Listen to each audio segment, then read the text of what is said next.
Vice Chancellor, Major General Singh, Pro Vice Chancellor Shukla, my other esteemed colleagues and partners at the top table, BSI colleagues here in the audience, delegates, and forgive me for differentiating, but most importantly, students. It's a great pleasure to be here. Thank you all so much for your kind words of welcome. I hope I can live up to some of the build-up that I've been given. Something I've learned already this morning, and I thank Major General Doan for this, is Junoon. I'm probably saying that incorrectly, but fire in your belly. I'm already getting a sense that Amity has fire in your belly. And that is a differentiator that will make a huge difference as you prepare yourselves for the future. As you heard from the introduction there, Mike, I've actually been with BSI for about a year and a half now.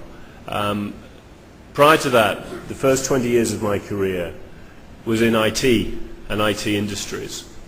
So I have, whilst I don't profess to be even remotely technically inclined, I do have a perspective from the industry on the Mecon mobile embedded technologies that you're here to discuss and talk about and debate over the next 2 days. So I thought I would just share with you my view, and it's a little out of date, forgive me, on trends in information technology. I thought I would share, because frankly it's a bit more interesting, a few statistics on mobile trends. And I say more interesting simply because it's everywhere, right? Mobile computing, mobile technologies, everywhere, every place, every device now. And then I want to try and draw some connection to India, and I think the opportunity that mobile embedded technologies and educational establishments such as Amity offer to India. So, without more ado, let's talk a little bit about some IT trends. I've just pulled out a few things here that I think are worthy of mention that may help feed some thoughts as you go through the next few days.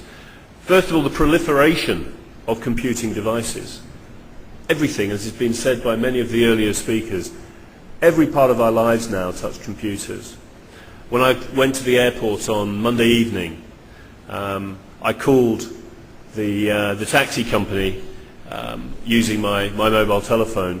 They SMS'd me back with confirmation of which driver was going to be coming to me, what time he would arrive, and what the registration number of the car was.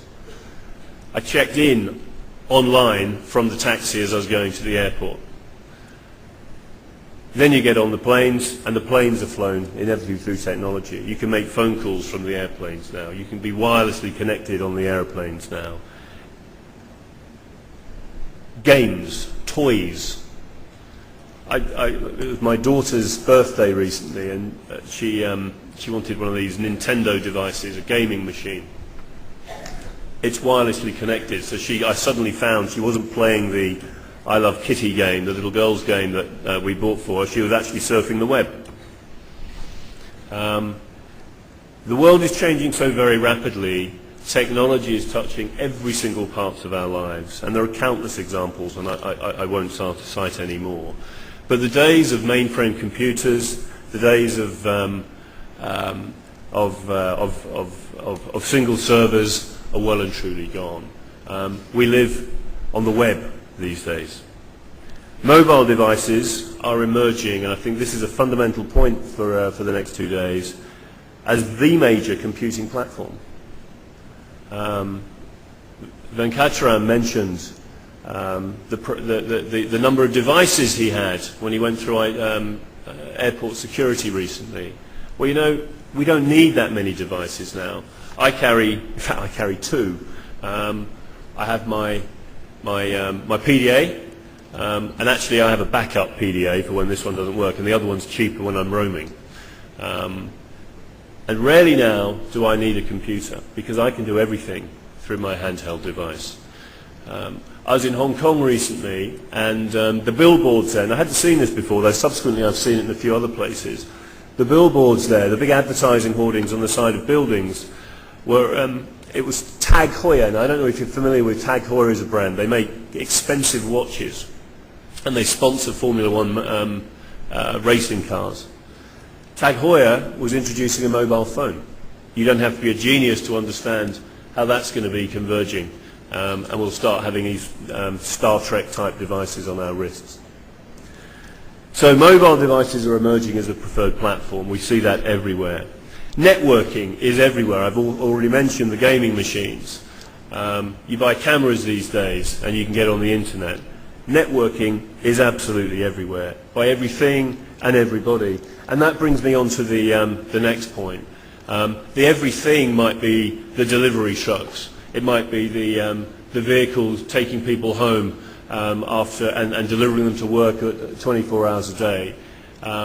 It could be any number of different devices in terms of the networking. But the everybody, I've mentioned my daughter. She's 9 years old, surfing the web.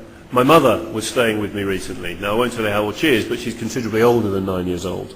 She was surfing the web all the time. She brought with her notebook and sat online at home. She SMSs constantly. It's everything and it's everybody. Social networking.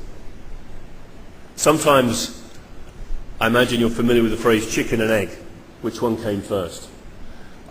I'm not sure whether the emergence of social networking is as a result of the technology, or whether the technology is as a result of the emergence of social networking. Quite frankly, it doesn't matter.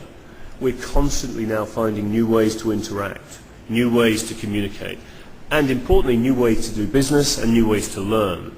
So social networking, whether you love it or hate it, is absolutely with us, and it will stay. Now, I'm proud to say I'm one of the few people that opened a Facebook site and closed it straight away. But you know what? I've replaced it with countless other similar type of sites, all be ones that I feel a little bit more secure from a personal perspective. Social networking is everywhere, and it's here to stay. There's an interesting statistic I read.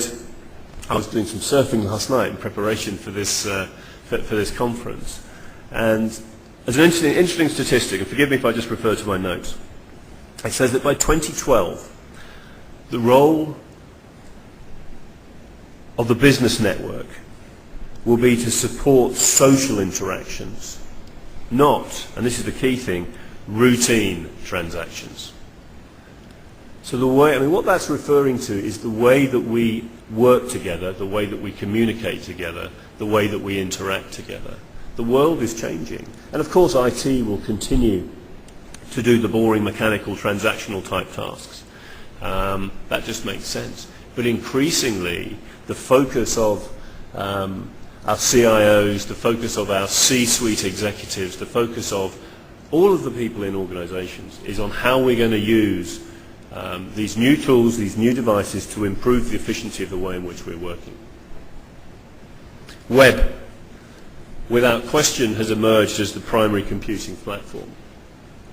Cloud computing is a term which, quite frankly, it arrived at the end of my time in IT, and I didn't really understand it then.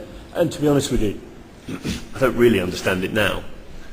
But what I do understand is the concept of, actually, it's just something that exists up there in the ether. And it's made up of lots of different technologies and lots of different networks. And it's about using what you want when you want.